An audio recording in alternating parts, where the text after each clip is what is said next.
Use headphones for best experience. The Whitlocks never write their rules down. You read them in the way people avoid the stairs, in the way mirrors tilt away from the landing. Iris has spent a year obeying for tips, and tonight the house decides to collect. Iris Dunn balanced a tray of champagne flutes as she wove through the candlelit hall of Whitlock Manor. The old mansion was alive with the murmur of polite laughter and the clink of crystal, yet something about the place set her nerves on edge. The air was heavy with the scents of wax, perfume, and aged wood, a mix that made her lightheaded as she passed under the cold gaze of a looming oil portrait. It felt like the painted man's eyes followed her, his thin-lipped smirk, a private joke she wasn't in on. Iris swallowed and focused on her task, doing her best to ignore the prickle of unease at the back of her neck. The elusive owners, Mr. and Mrs. Whitlock, drifted through the crowd like anxious ghosts. Iris caught a glimpse of Mr. Whitlock, a tall, gaunt figure with hair the color of dust, and of his wife hovering near the stairs with darting, watchful eyes. All staff had been warned the second floor was strictly off-limits to guests. Whatever lay upstairs, the Whitlocks clearly wanted it kept private. Balancing the tray on her palm, Iris offered drinks to clusters of chattering guests. As she turned, she spotted a familiar face by a marble pillar and nearly lost her composure. Her brother, Marcus Dunn, stood there at the edge of the room. He wore his only suit, shoulders tense, clearly not at ease amid the finery. Marcus wasn't on any guest list. He must have slipped in to check on her, unwilling to wait outside in the car. A swell of affection and worry rose in Iris. If the catering manager noticed an interloper, both of them could be in trouble. Threading through the crowd, Iris tried to reach Marcus. Before she could catch his eye, a tall woman in a burgundy satin dress stepped into her path. The woman gently plucked a champagne flute from Iris's tray. "Thank you," she murmured, her voice low and melodious. A delicate scent of gardenia and something musky wafted off her. As the stranger moved past, Iris felt a sudden chill that left the fine hairs on her arms standing up. Iris watched the woman glide toward Marcus. The newcomer was striking. Elegant posture, dark hair swept into an old-fashioned twist, and a face that was somehow ageless and cold. In the golden light, her pale skin and burgundy gown made her look like a figure painted in oil, come to life and mingling with modern partygoers. Marcus noticed her approach and straightened, surprise flickering over his face. The woman met his gaze with an inviting smile. She leaned in and said something softly to him, too low for Iris to catch. Marcus nodded, a flush creeping up his neck. A stab of apprehension went through Iris. Who was this lady? She certainly wasn't one of the familiar socialites Iris had seen at other events. There was an intensity in the way the woman looked at Marcus, like a predator sizing up prey under the guise of polite interest. The woman extended her arm, and Marcus, after a hesitant glance in Iris's direction, offered his. In one fluid motion, she was leading him away. Iris's heart jolted. They were heading toward the grand staircase at the far end of the hall. Iris set her tray down on a side table, glasses rattling with the haste of it. "Marcus," she called in a harsh whisper, not wanting to make a scene. He either didn't hear or pretended not to. Within seconds, the woman had guided him past the velvet rope and onto the staircase that spiraled into shadow. Marcus shot one last uncertain look over his shoulder, his eyes locking with Iris's. Then he vanished from sight, following the woman up to the forbidden second floor. Iris moved to go after them, but a hand caught her elbow. It was her manager, face red with irritation. "Where are you going?" "Table 7 needs refills," he hissed. I just need to check on." "Now, Iris." His grip tightened for a moment. Reluctantly, she pulled free and reached for the tray again. When she looked back to the stairs, The landing was empty and dark. The next quarter hour passed in a blur. Iris circulated through the hall on autopilot, forcing a smile as she handed out champagne and canapes. Inside, her stomach was knotted with worry. She craned her neck to peek at the staircase whenever she passed near it. Not a sign of Marcus or the mysterious woman. The guests around her laughed and chatted, oblivious to Iris's growing panic. One wall, sconce light flickered, making her jump, but nobody else seemed to notice. Finally, Iris found a chance to slip away. As the guests were briefly distracted by a boisterous toast that drew everyone's attention to the center of the room, she set her tray aside and ducked under the velvet rope. Her heart thudded as she hurried up the steps, one hand trailing the banister for balance. The laughter and music from below faded with each step into a muffled drone. At the top, the corridor was dim and silent. Only one wall lamp burned, casting a weak pool of yellowish light. The air felt colder here, with a faint smell of dust and old wood. Iris's breath sounded too loud in her ears. She saw a single door at the far end, slightly ajar, a sliver of warm light outlining it. Gathering her courage, Iris crept down the hallway toward that door. She gently nudged it open and peered inside the room beyond. "Marcus?" she whispered. No answer. Iris slipped into the room, quietly closing the door most of the way behind her. It was the Whitlocks' study, judging by the rich mahogany desk and towering bookshelves. The room was lit only by a green-shaded banker's lamp on the desk, left on and glowing like a lone sentinel. Long drapes were drawn over what must be tall windows, muting the moonlight. The thick carpet muffled Iris's footsteps. Her foot bumped something solid on the floor, a champagne flute lying on its side. A small pool of deep red wine had spilled from it, staining the rug like a blot of blood. Iris's pulse quickened. She set the glass upright and stepped further in. Behind the leather wingback chair, she saw a shoe and a leg. Iris rushed forward, heart in her throat. Marcus lay sprawled on his back behind the chair, eyes open and staring blankly upward. "Marcus!" Iris fell to her knees at his side. For a terrifying moment, she thought he was dead. Then he blinked slowly, and a ragged, wet breath escaped his lips. Relief and fear warred within her.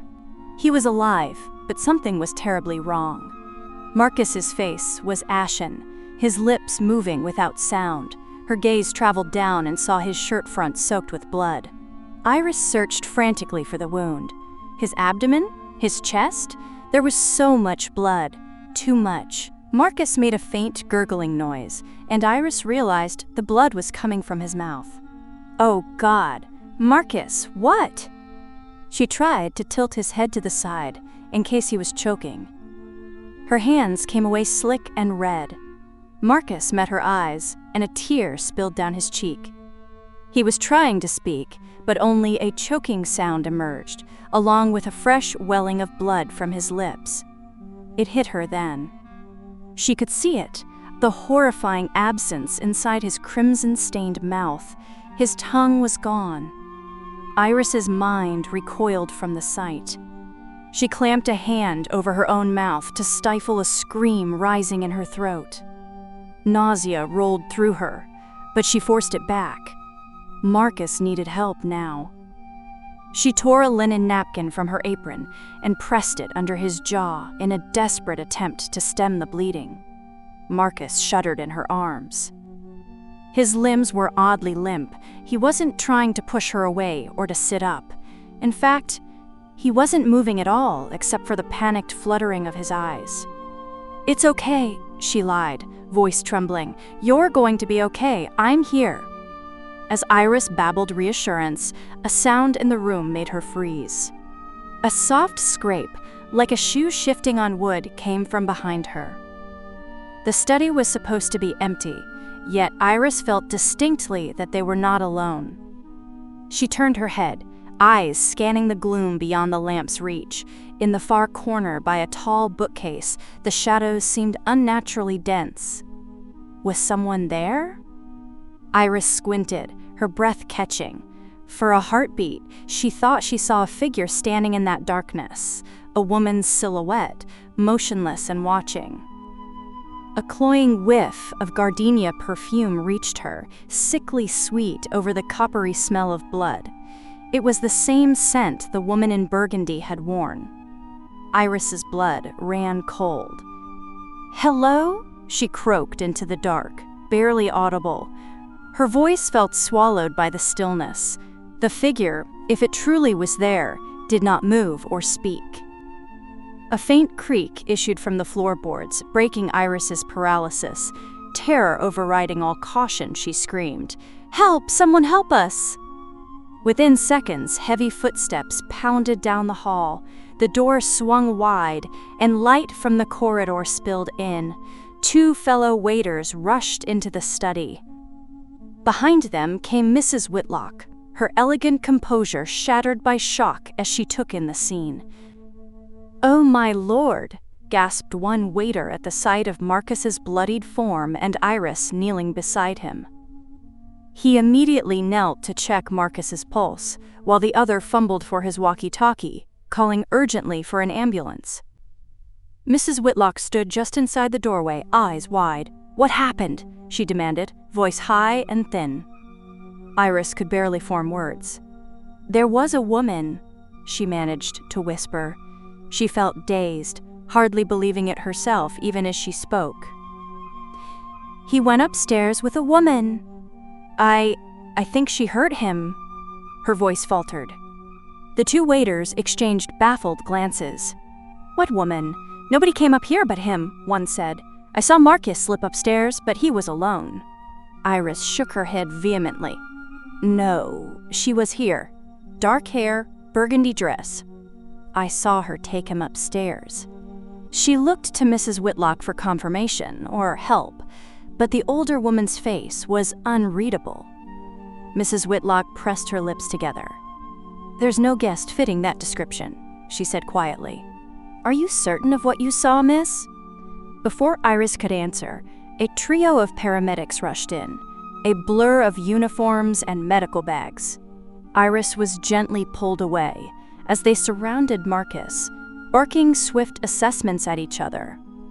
She stood off to the side, shaking uncontrollably, now that help was here, and the full horror had sunk in.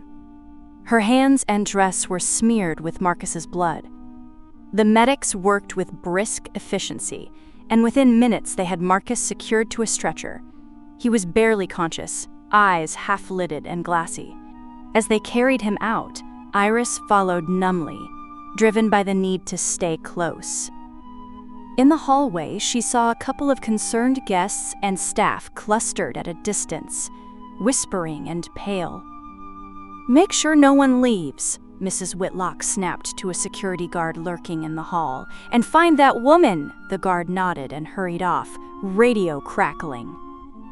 Outside, cool night air hit Iris's face, sharpening her senses for a moment.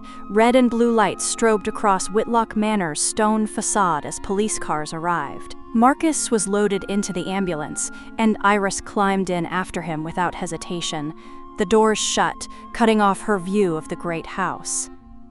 As the ambulance rumbled away, Iris sat by her brother's pale, unconscious form and tried to make sense of the nightmare. The woman in the burgundy dress was nowhere to be found. It was as if she had evaporated into the ether after leaving Marcus in that state. No one else had seen her clearly. No one knew who she was. And Marcus, he might never be able to tell them. Later, after endless hours at the hospital and rounds of questioning by police who found no answers, Iris returned to Whitlock Manor to retrieve her own car. Dawn was breaking, the sky a dull pewter gray. The grand house stood quiet now, its windows dark. Yet, as Iris lingered in the drive, a shiver crept over her. In an upstairs window, the window of that study, she was certain. Something moved, a shape behind the lace curtain, indistinct in the early light. It might have been a person, It might have been nothing at all. Iris's throat tightened. She couldn't be sure if she truly saw a figure in that window or if her traumatized mind conjured it. Was it the woman, still here, or just a curtain stirring in a drafty old room? She realized her hands were shaking. Whether the horror that struck her brother had been carried in by that unknown woman or born from the house itself, Iris did not know. Whitlock Manor kept its secrets closely. Marcus remained alive but silenced, trapped in a broken body, unable to shed light on the nightmare that happened in that dark study. The cause of his terror, be it the woman, the room, or something nameless lurking in the halls, hung over Iris like a shadow that refused to fade. As she finally turned the key in her car's ignition, Iris cast one last look at the silent mansion. The first weak morning sun gleamed off the second-floor windows. They revealed nothing. A lingering dread coiled in Iris's gut, telling her that some doors, once opened, can never truly be shut again. She left Whitlock Manor with more questions than answers. The image of that burgundy-clad silhouette behind the curtain seared into her memory. In the stillness of her heart, Iris knew she might never escape the horror of that night, whatever its source, and that the unsettling presence of Whitlock Manor and its mysteries would haunt her forever. If you enjoyed this video, please do not forget to like, comment, or share this video with your friends. Subscribe to our channel to hear more stories like this one.